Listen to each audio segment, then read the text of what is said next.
उन्हाळ्यामध्ये आपण उष्माघाताबद्दल बोलतोय. उष्माघात, हीट स्ट्रोक, हीट सिंकपी यासारख्या आजारांनी आजकाल पेशंट्सला भरपूर त्रास होत आहे.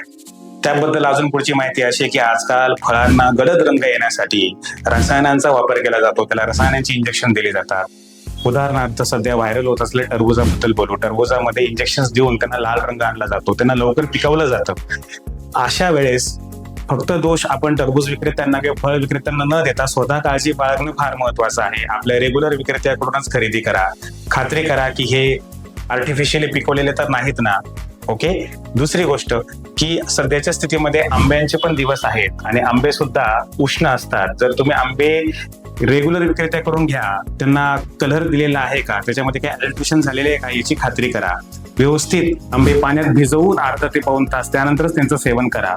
आणि उन्हामध्ये बाहेर जाण्याच्या आधी कमीत कमी 1 ते 1.5 लिटर पाण्याची पातळी आपल्या शरीरामध्ये हवी. भरपूर पाणी प्या आणि घराच्या बाहेर पडा.